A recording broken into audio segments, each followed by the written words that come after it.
برای اینکه یک لاغری بی دردسر داشته باشم و وزن کم بکنم بدون رژیم های لاغری که خب اذیت کننده هستن، آسیب رسان هستن، چی کار باید بکنم؟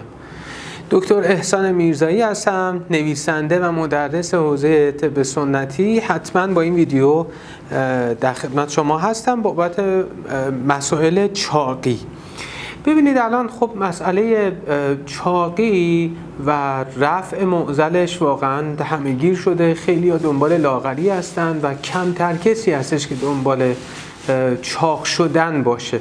ما برای اینی که بخوایم لاغر بشیم خب راهکارهای متعددی و ممکنه انجام بدیم. خب بعضیا هستن که قاعدتا میخوان برای لاغر شدن هر گونه هزینه‌ای رو انجام بدن، میرن عملهای لیپوساکشن خطرناک انجام میدن، عمل اسلیو معده انجام میدن که اینا قطعا عارضه دارن و جراحی ها فقط در شرایط خاص توصیه میشن. در اینی که همینجوری هر کسی بخواد بره جراحی بکنه، این فرآیندی که الان متاسفانه داره اتفاق میفته.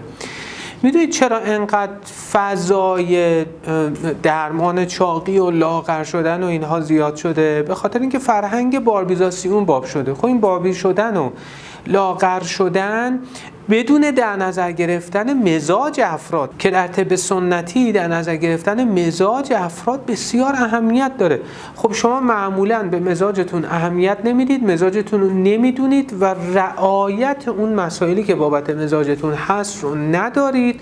خب قاعدتاً فکر میکنید که خیلی چاق هستید و همه دنبال این هستید که مثلا دور کمر مثلا بسیار، حالا عدد نگم، خیلی کم داشته باشم، خیلی لاغر باشم، نمیدونم اینا. اما این اشتباهه. ببین تو اگر میخوای که سالم باشی و در حقیقت لاغر هم بمونی، اول باید مزاجت رو بشناسی. یک ویدیو دارم راجع به مزاج شناسی در سایت خودم که به همین آدرس هست، میتونید برید دوره کامل مزاج شناسی رو ببینید و در دوره جامعه سالم شدم که راجع به مزاج شناسی مفصل صحبت کردم. پس اول تو مزاجت رو یاد بگیر. حالا مزاجت رو یاد گرفتی، بریم سراغ متابولیسم بدن و بررسی اینه که آقا ما چه راهکاری انجام بدیم که شب که خوابیدیم راحت و با این چند تا راهکار ساده وزنمون پایین بیاد که بسیار بسیار هم براتون کاربردی خواهد بود و اونایی که از چاقی رنج میبرن حتما این موارد رو یادداشت بکنن و شروع کنن دونه دونه اجرا کردن، اثر فوق العاده‌اش رو میبینن. قبل از اینکه بخوایم ادامه بدیم خواهشم اینه برای اینکه هموطنای بیشتری بتونن از این ویدیو استفاده کنن، لایک و سابسکرایب فراموش نشه. اولین نکته برای اینکه بخواید شب بدون دردسر لاغر بشید اینه که بعد از مزاج شناسی که بهتون گفتم، اینه که یه جوری شرایط فراهم نشه که شب حسابی گرسنه بشید. وقتی که انسان خیلی گرسنه میشه، حجم زیادی از غذا رو میخواد تناول بکنه و خود این باعث میشه که چاقی به سراغش بیاد. پس این نکته مهم رو بدونید. اگر که میخواید لاغر بشید، فقط کافیه که شما وعده های غذاییتون رو کم بکنید با تعداد بیشتر و یا اینکه اجازه ندید که خیلی ضعف شدید به سراغتون بیاد و یا حتی اگر شما شرایط عصبی دارید که به خاطر شرایط عصبی پرخوری عصبی هم داره سراغتون میاد، سعی بکنید که حتما با مشورت و مشاوره اون شرایط عصبی رو برطرف کنید که دیگه این تنش‌های عصبی هم باعث پرخوری عصبی در شما نشه. یه نکته خیلی مهم دیگه اینه، خواهشم اینه شبها حتما حداقل 2 الی 3 ساعت مونده به زمان خوابتون شامتون رو استفاده کرده باشید و آشپزخونه‌تون تعطیل باشه. خب ما معضلمون اینه که افراد میگن ما چاق میشیم ساعت 10 10 و نیم 11 شام میخورن و بعد پشت بندش میگیرن میخوابن.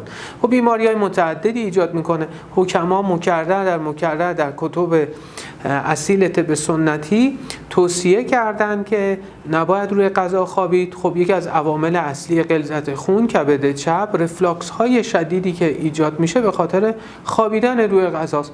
پس 2 الی 3 ساعت مونده به زمان خوابتون شما بعد شامتون استفاده کرده باشید و آشپزخانه تعطیل باشد.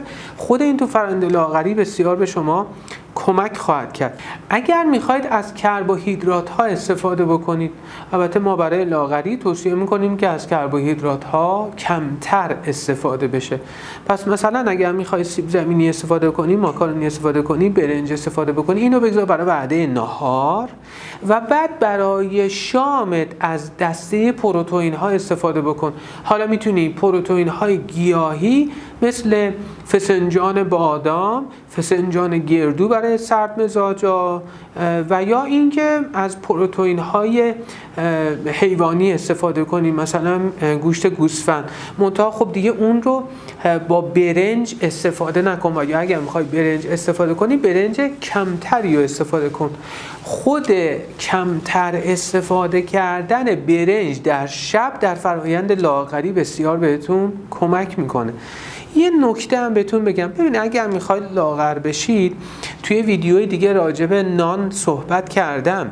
اگر میخواید لاغر بشید خواهشم اینه نونتون رو بکنید نان سبوسدار کامل، که ویدیوی من راجع به نان رو حتما ببینید و اهمیت نان، اینکه چه شرایطی داشته باشه نان، از چه نانهایی استفاده بکنیم. بعد خواهید دید که بدون دردسر و بدون هزینه زیادی خود به خود سایز کم خواهید کرد، یبوستتون برطرف خواهد شد. حالا چون یبوست هم گفتم، این نکته بسیار مهمیه. اگر میخواید که شما لاغر بشید، اگر شکمتون داره 1 روز 10 میلیون 2 روز 10 میلیون که در مبانی طب سنتی بسیار این مضر هست، باعث سردردهای میگرنی میشه، باعث غلظت خون میشه، باعث خواب آشفته میشه و بیماریهای متعدد مغزی و حتی اضطراب و استرس میتونه ایجاد بکنه. حتما مراقبت بکنین که شکمتون حداقل روزی 1 بار راحت کار بکنه و تخلیه کامل داشته باشید، چون وقتی که یبوست دارید قاعدتا منتظر باشید که مشکلات چاقی و اینها هم به سراغتون بیاد. نکته دیگه راجع به فرایند لاغر شدن در خواب اینه: شبها به هیچ وجه مصرف مایعات زیاد نداشته باشید. خب ممکنه که این تشنگی، چون تشنگی در طب سنتی دسته‌بندی های بسیار دقیقی داره، مشکل کلیوی میتونه باعث بشه، مشکل کبدی میتونه باعث بشه، مشکلات معدی میتونه باعث بشه و عوامل دیگر.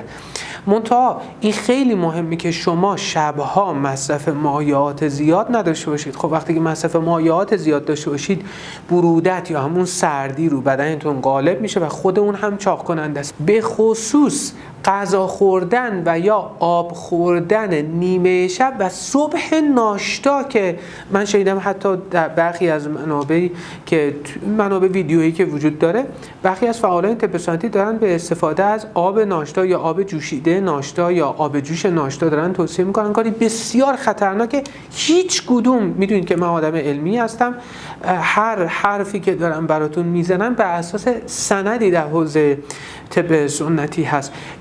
در هیچ کدوم از منابع طب سنتی نیامده که شما بتونید به طور مستمر صبح ناشتا آب ولرم، آب جوشیده ولرم و یا آب جوش استفاده کنید و یا نصف شب از آب استفاده کنید، که خب خود اون بیماری کبدی هم ایجاد میکنه و یه عامل مهم مشکلات کلیوی و چاقی هم خواهد بود. این نکته مهم هم در نظر بگیرید.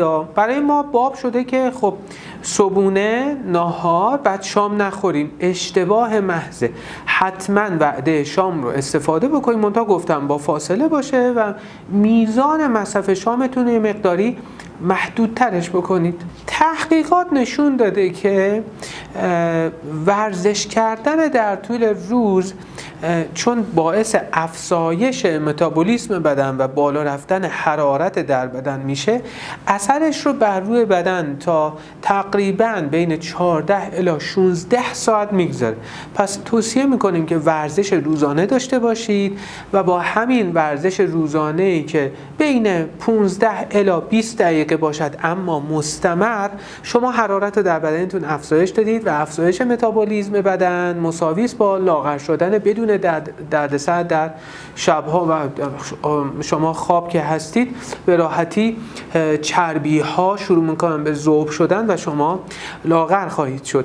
و نکته بسیار مهم آخر، توصیه میکنم برای لاغری یه مدتی شامتون رو بگذارید نان سبوسدار، پنیر و 1 عدد الی 2 عدد گردو.